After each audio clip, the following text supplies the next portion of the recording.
Cette émission vous est présentée par Eurex, cabinet d'expertise comptable.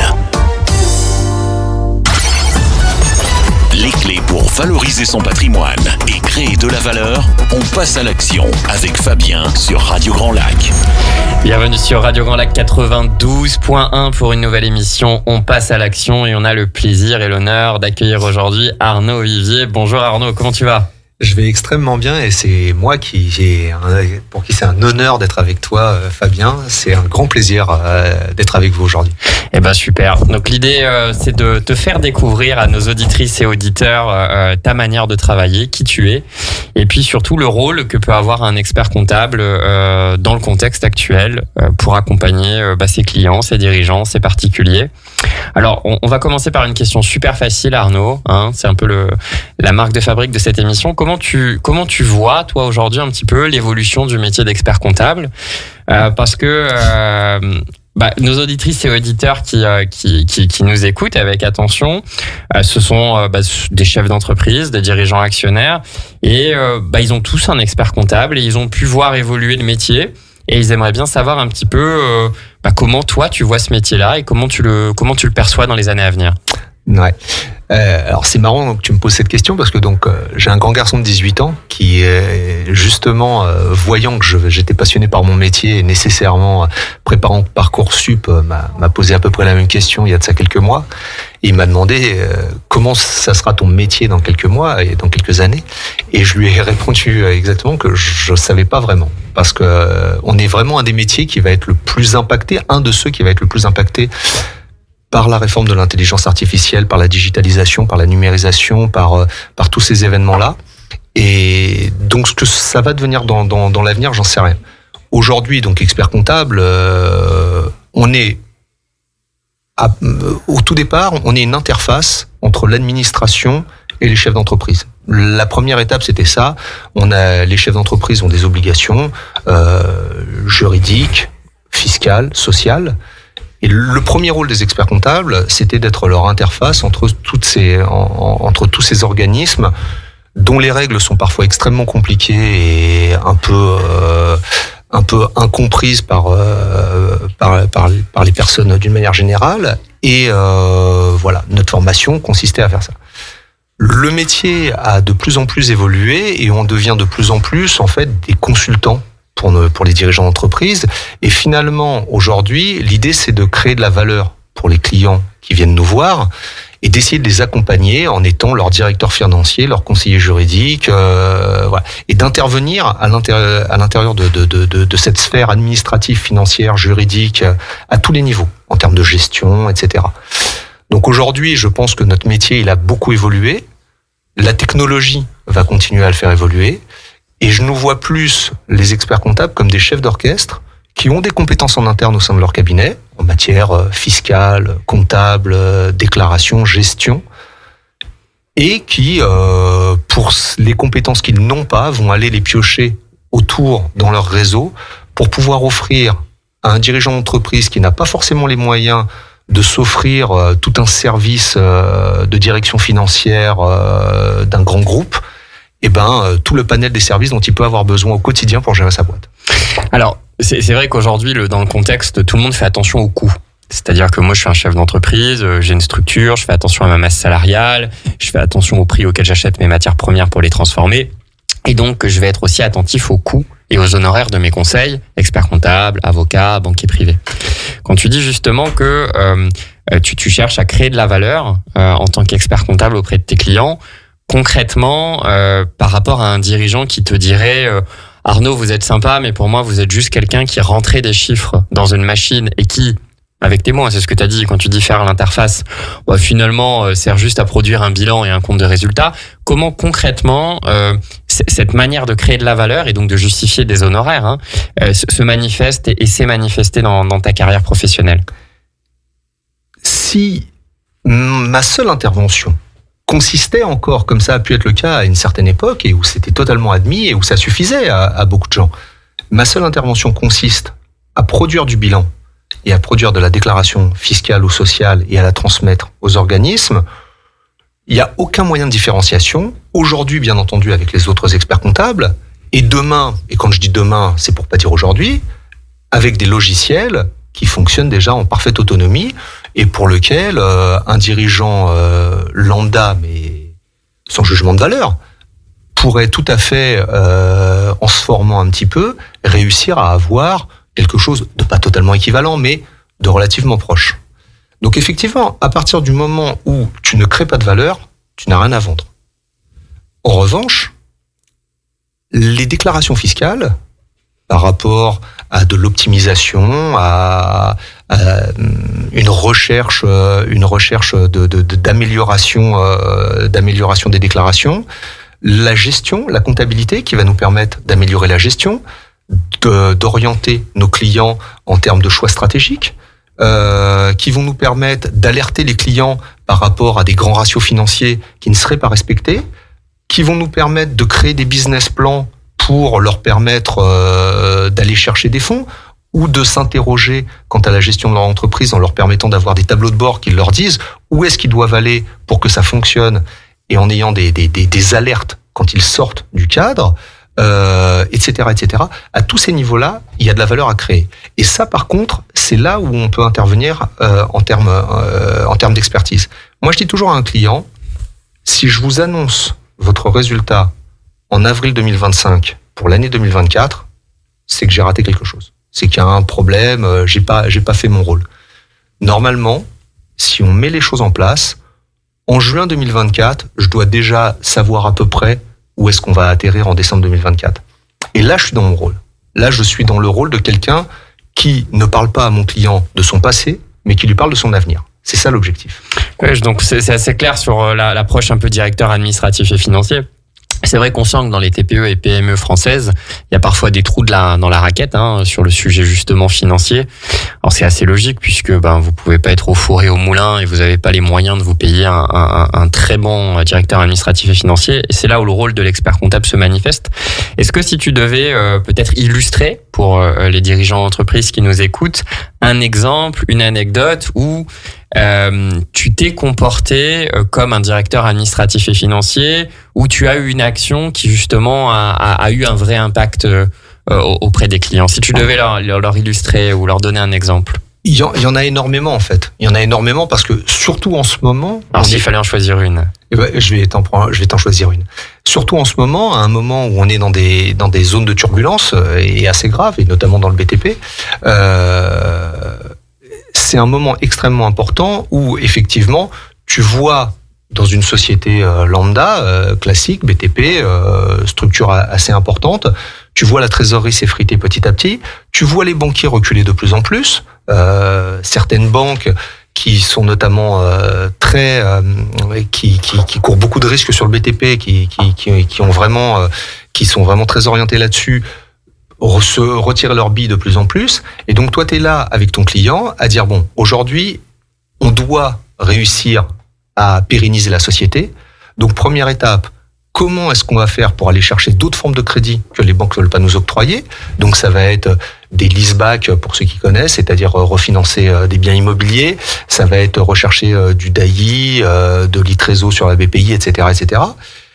Ça va être monter des business plans, des budgets pour rassurer les banquiers, pour leur dire voilà, on sait que c'est compliqué en ce moment, on sait que les carnets de commandes sont totalement à vide. Pour autant, voilà où on en est, voilà quelles sont nos projections.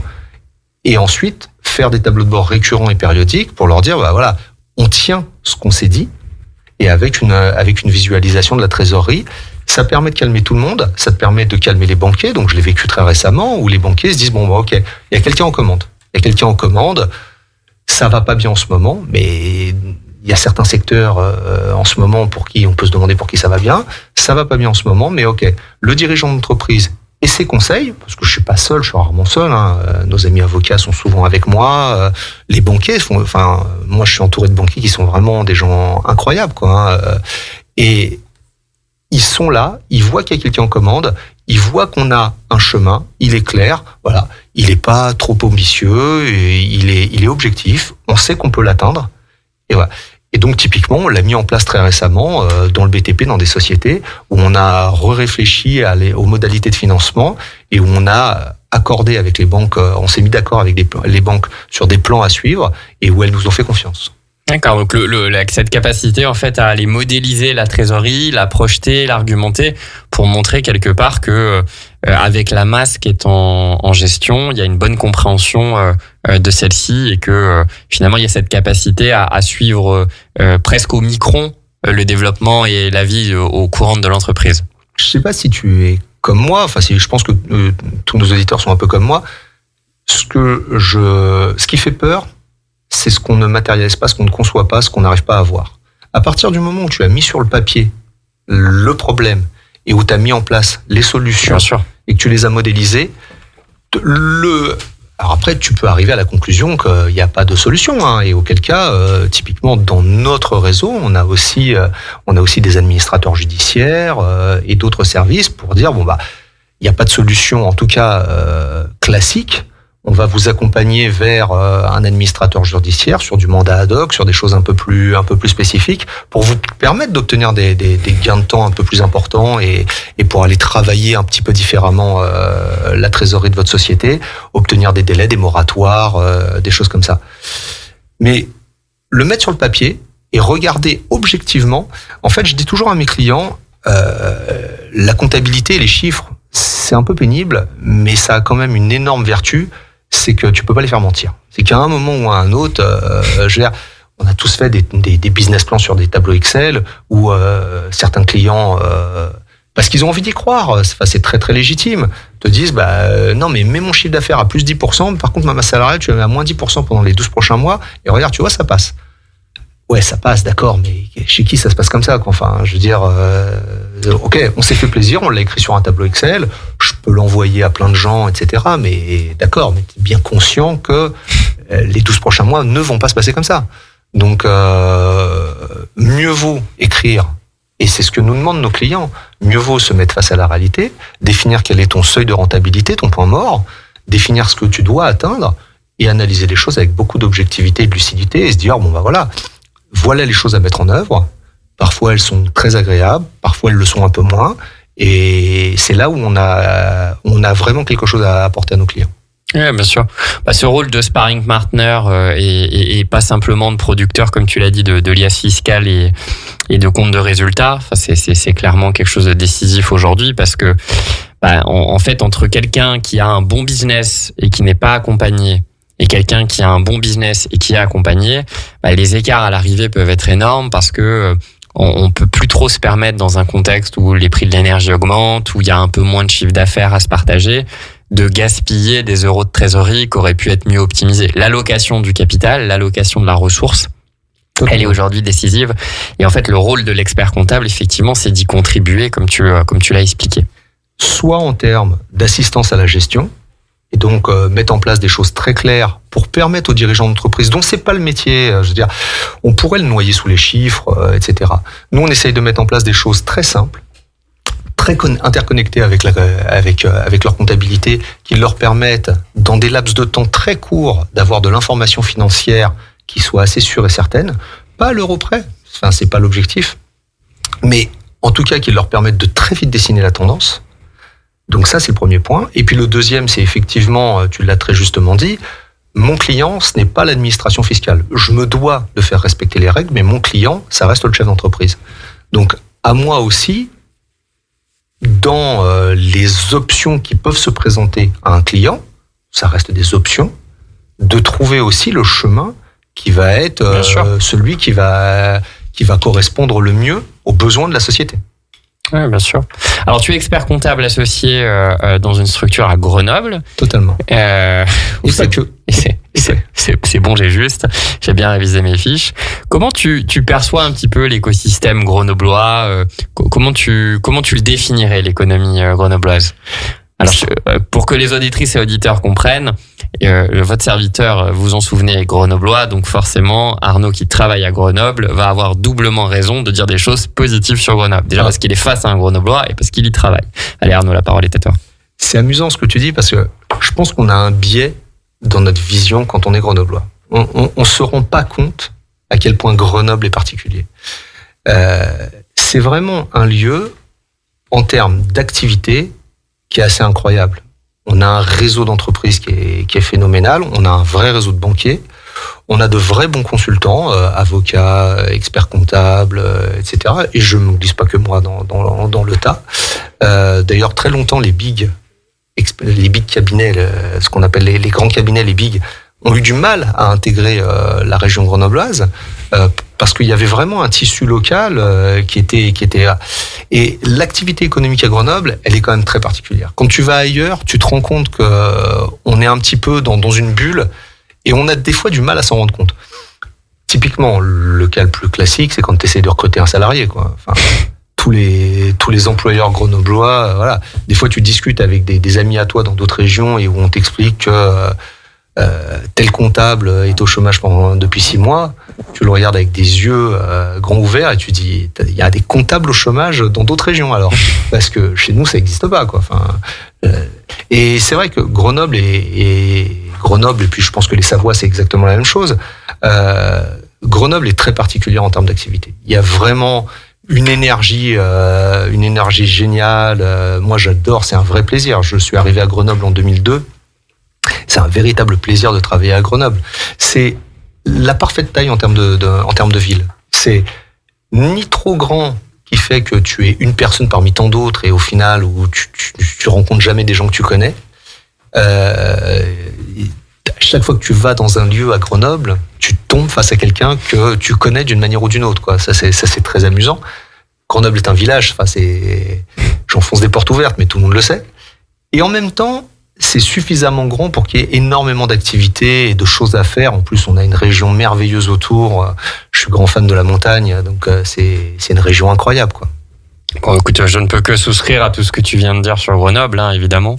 Et c'est vrai que ça reste une zone économique très marquée aussi par tout ce qui est la technologie, pour avoir profiter de Minatech pendant des années et avoir le CEA.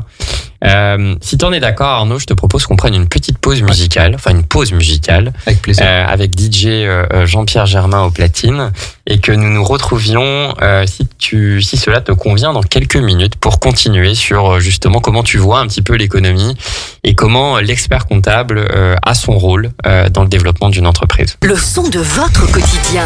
La voix de votre territoire. Radio Grand Lac.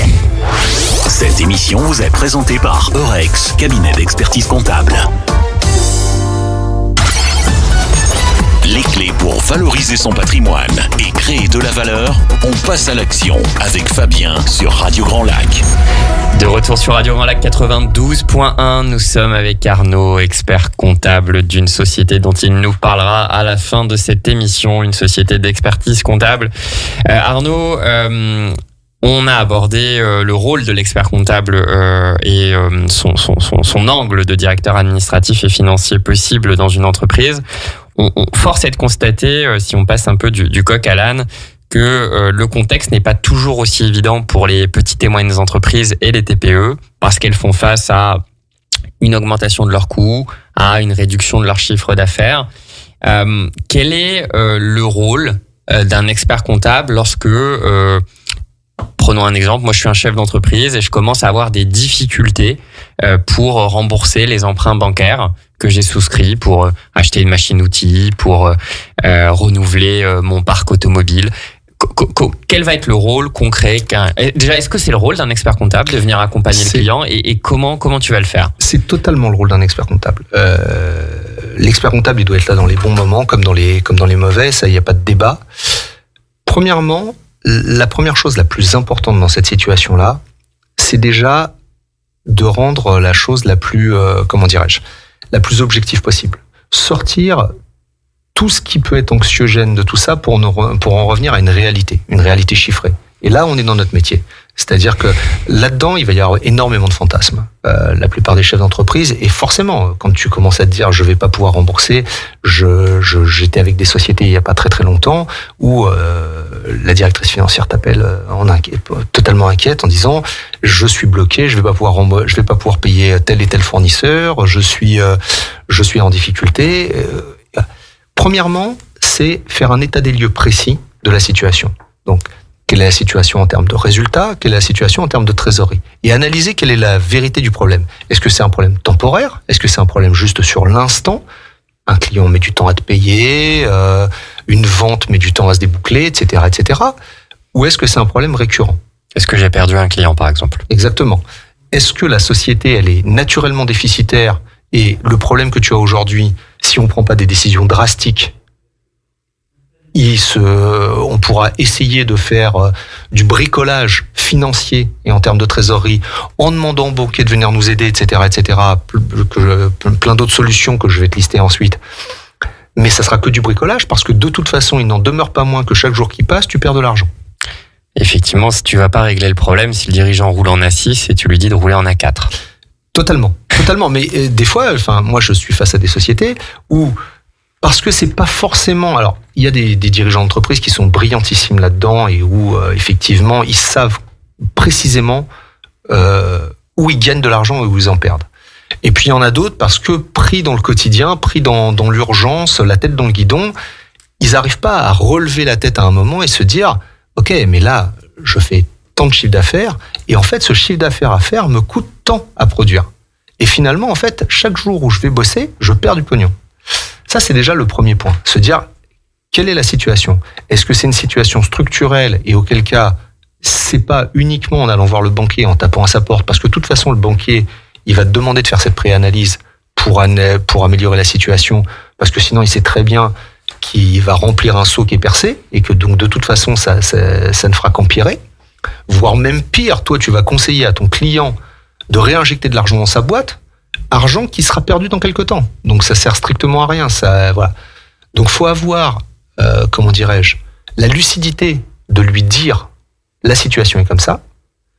Et par rapport à cette situation, est-ce que c'est sauvable ou pas? Est-ce qu'on peut retrouver des marges de manœuvre en termes d'activité?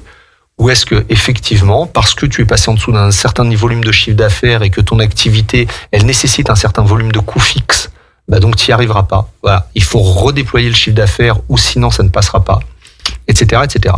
Parce que des fois c'est un problème de coût, mais bien souvent c'est souvent plutôt un problème de chiffre d'affaires. C'est-à-dire que quand j'ai en face de moi des dirigeants qui commencent à me dire mais regarde, je peux faire des économies sur tel domaine.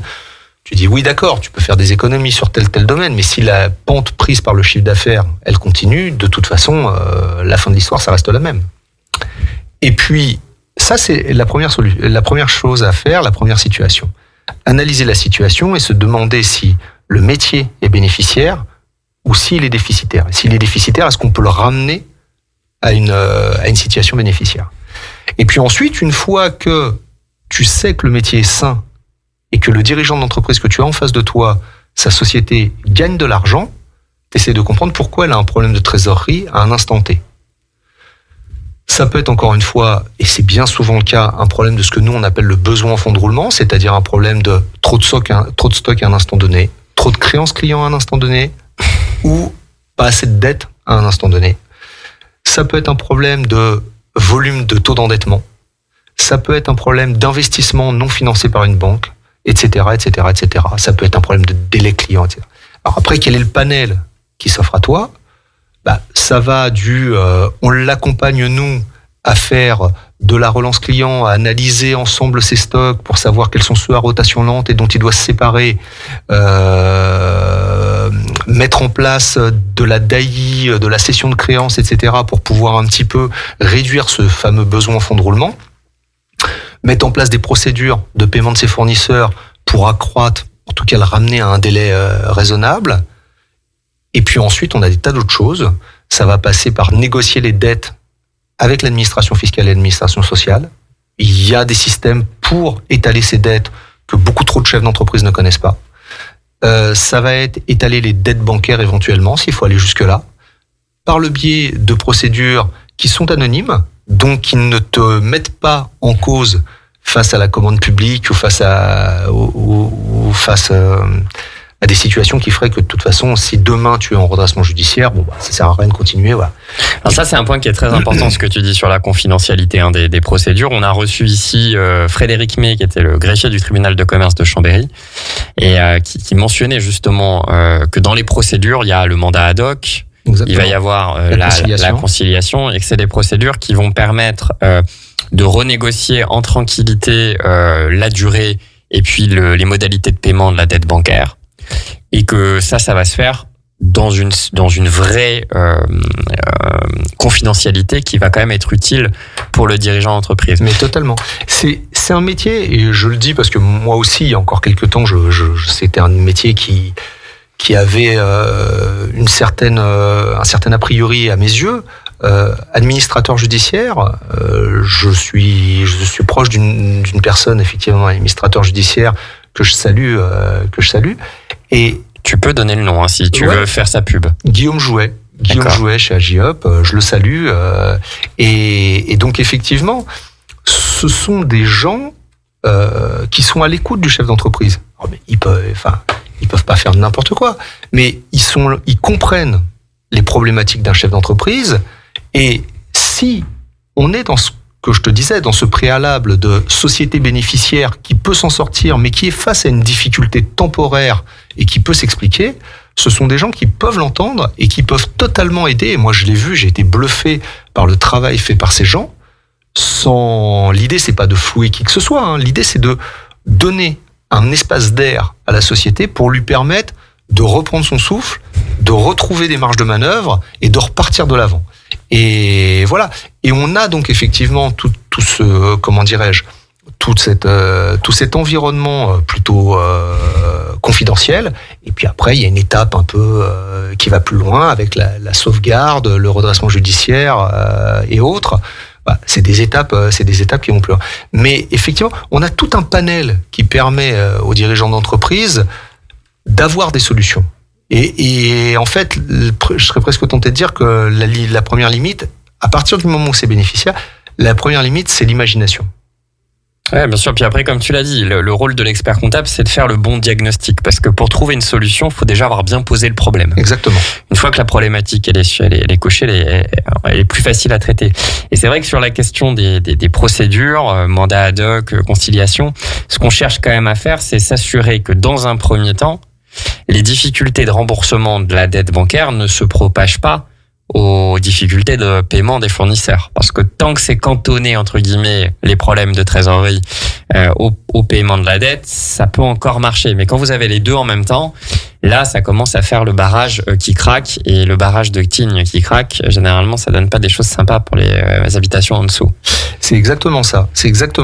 Sachant que même là, la négociation sur certains chantiers qui vont avoir des délais relativement longs, la négociation avec les fournisseurs reste aussi une possibilité.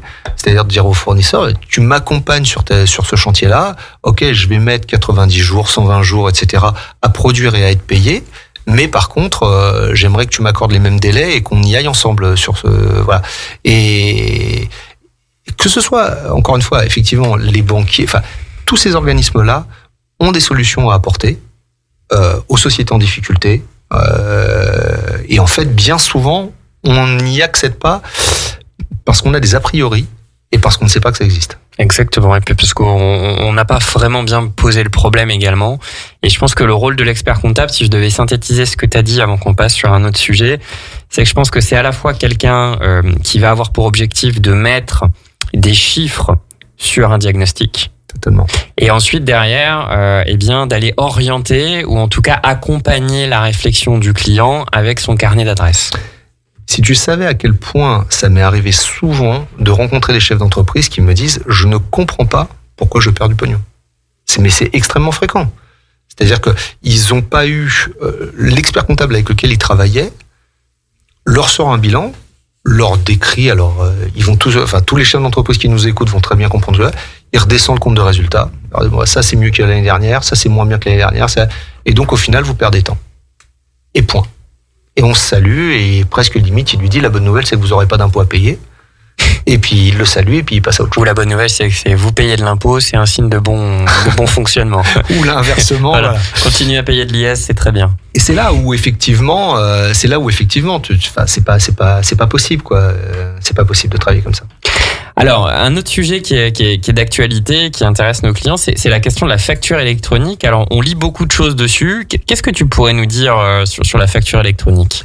Alors, effectivement, ça va. Alors, typiquement, tout à l'heure, quand je te disais que quand mon fils me demandait qu'est-ce que ça sera le métier d'expert comptable plus tard, j'admets que je lui ai admis que sous 5-10 ans, j'attendais de voir moi aussi un petit peu.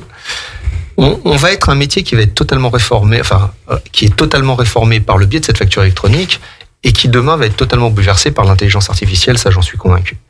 La facture électronique, donc qu'est-ce que c'est le principe? C'est de dire qu'il y a des plateformes dématérialisées qui vont recevoir et émettre des factures électroniques de sorte que l'administration et les clients recevront par voie dématérialisée l'intégralité des factures que leurs fournisseurs leur enverront et qui vont émettre vers leurs clients et vers l'administration par le biais dématérialisé leurs factures.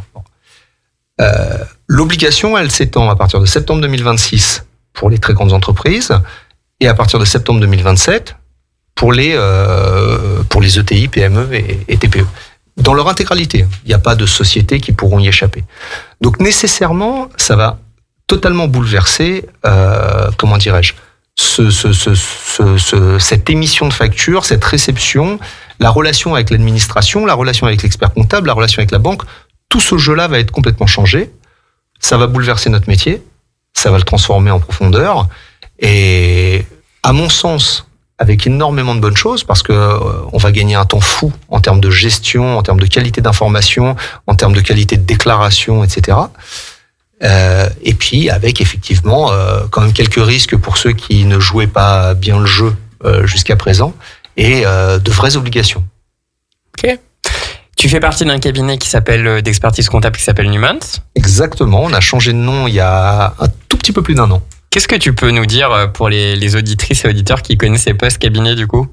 Quelques mots, et puis ça sera la conclusion de cette émission. Alors je leur en voudrais pas, puisque donc comme je te le dis, on a changé de nom il y a un tout petit peu plus d'1 an. Non pas qu'on ait été racheté par un grand groupe international, mais ça a été un choix de rajeunir un petit peu et de moderniser notre nom. Donc aujourd'hui, effectivement, nous nous appelons Numans. Donc c'est un cabinet d'expertise comptable pluridisciplinaire. L'expertise comptable, bien entendu, et l'audit, évidemment, mais également l'ARH, la gestion de la paye, le juridique, l'assurance et la recherche de crédit, notamment, et plein d'autres choses. Et nous sommes situés à Grenoble.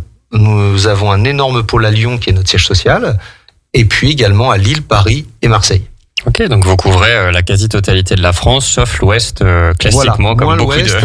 Et moins le Grand Est Nord qui est cher à mon cœur. Bon, super. Et sur Grenoble, vous êtes combien de collaborateurs du coup?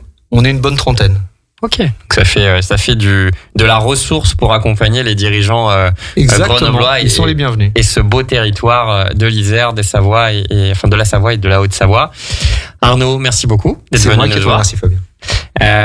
Et ben écoutez, on va vous dire dans 15 jours à nos auditrices et auditeurs. Et puis c'était Arnaud Vivier, associé, expert comptable associé de la société Numans, et votre humble serviteur en direct de Radio Grand Lac 92.1. À bientôt, au revoir. Radio Grand Lac. La radio de l'identité locale Au cœur de votre quotidien. sur le 92.1 Et en DAB.